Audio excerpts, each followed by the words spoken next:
There has always been and always will be so many discrepancies in Gypsy Rose's story. I want you guys to think about this. Crime scene photos and the autopsy both document that Dee Dee had ligature marks on her wrist and ankles, as well as cigarette burns across her body. I think a lot of people forget that this was not the first attempt on Dee Dee's life that Gypsy made. From the horse's mouth in several interviews, she admits to taking a pew-pew and pointing it at her mother and pulling the trigger. Now, however, it was a BB gun, but Gypsy did not know it was a BB gun when she pulled that trigger. So she made more than one attempt on her mother's life. She solicited not one, not two, but 3 different men to unalive her mother. Let me backtrack real quick and say that the BB gun shooting was documented on Facebook, and there are police reports. Dee Dee covered it up as a mugging. Gypsy solicited 3 different men. She coached and manipulated Nicholas Godejohn for 2.5 years. Evidence via text message and email, as well as instant message chats, show that Nicholas Godejohn repeatedly told Gypsy Rose that he did not believe he was capable of such violence and he had a thing with blood. Gypsy Rose has been obsessed with becoming pregnant since she was a young child. This has not been a since she was about to get out of prison or just got out of prison thing. She lied to Nicholas and told him that she was pregnant and that she miscarried due to the physical abuse and medical abuse of her mother. This was untrue. The fetus or child never existed. In multiple interviews, Nicholas clearly states that this was the deciding factor in why he decided to help her and do what was requested of him.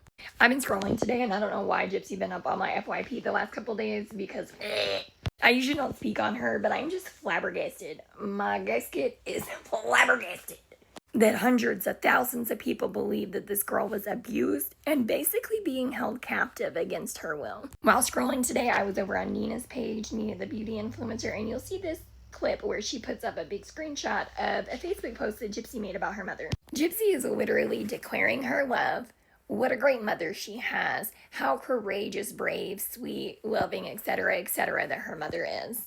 At the time of Dee Dee's passing, Gypsy was a 23-year-old adult. She was not a child. She was a willing participant in these scams. Gypsy herself was under investigation as well as Dee Dee for fraud. What better way to get out of fraud charges than to your co-conspirator? If your co-conspirator is not allowed to testify or make a statement, obviously she could be the victim, right? With all of that being said, Gypsy was also not held against her will. She had been caught by her mother sneaking around with a married man, and her mother did not approve and would not allow her to be sleeping around with married men while living in her home. Gypsy was able to sneak out many times to meet this married man. She claimed she wasn't allowed to be with Nicholas, that her mother disapproved of their relationship, yet there's a picture of the 3 of them in a movie theater together. Today, as I'm scrolling and all this Gypsy Rose content bombards my FYP, I hear a clip of her audiobook where she claims that her mother put a dog collar and leash on her and then tied her to her hip, basically like a dog. At the time of Dee Dee's death, she was completely dependent upon Gypsy for her care. She was physically weak, she was on a lot of medications, and she was having significant health issues. When she learned that she was under investigation for the fraud, Dee Dee's plan was to take a plea. She was tired, she was sick, she was on her deathbed, and she no longer wanted to be a part of the con. What does that mean for Gypsy? That means that if her mother was to admit fault, she was admitting Gypsy's fault as well. Co-conspiracy.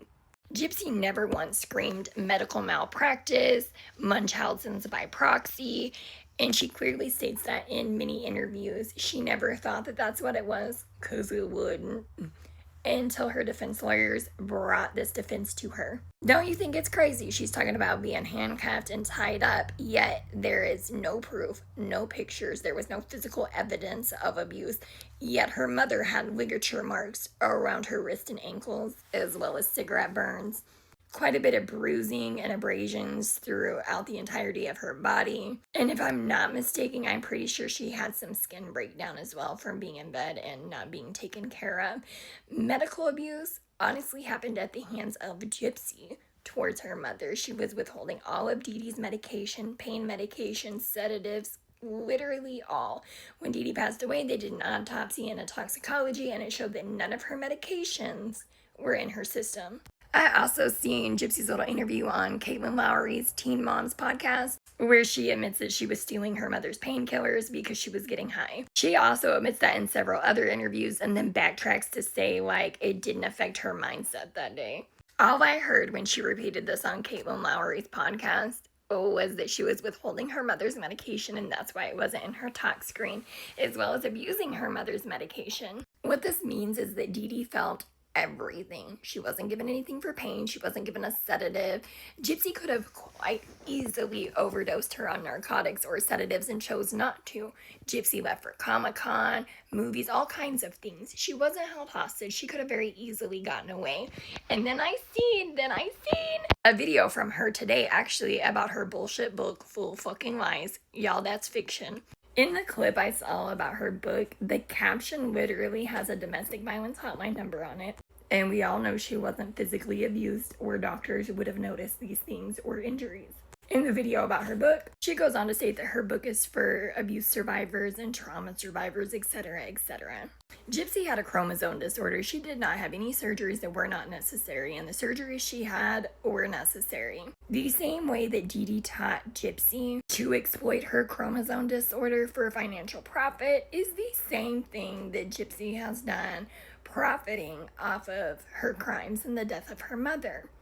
We go on to talk about how this girl may or may not be pregnant because she's such a pathological liar. Nobody will ever know until that baby is or is not here. With that being said, even though she's worth over $3 million, she has continued to exploit this unborn child online for financial profit. There has always been and will always be 1,000 inconsistencies and blatant lies in her story. Because if she can't beat the victim, what will she ever be besides a murderer? With all that being said, Gypsy has clearly stated she found out her real age when she was 19. That's 4 years prior to the murder of her mother that she planned for over 2.5 years and solicited 3 men to do for her. And at the time of Dee Dee's death, it was not the first attempt that Gypsy had made on her life. Nicholas Godejohn has always had the same story. It has never changed. He testifies to 4 stab wounds. Experts have testified and autopsies have showed that those 4 stab wounds were much shallower than the rest. I might be wrong on the exact number, but I think it was like 17, which is a drastic overkill and makes this very personal. Ligature marks on her arms and legs. And the last thing she says to Gypsy, who wasn't in the room, Nick had to stand in front of the room for her to walk by, she went in the bathroom, blah, blah, blah, blah, blah, was, "Please don't hurt me." That's because Gypsy was in the room. I personally believe somebody was there before Nicholas arrived. And I also believe that Gypsy finished that job out. Gypsy shows sociopathic tendencies as well as narcissistic tendencies. But she is a pathological liar. In fact, I'm going to work on a video of all of her changed stories in a smash up clip. She's one sick cookie and the apple don't fall far from the tree. She's wearing the shit somewhere. But the simple fact is she was not physically or medically abused, period. Her mother just wouldn't allow her to be a whore and sleep with married men in her house.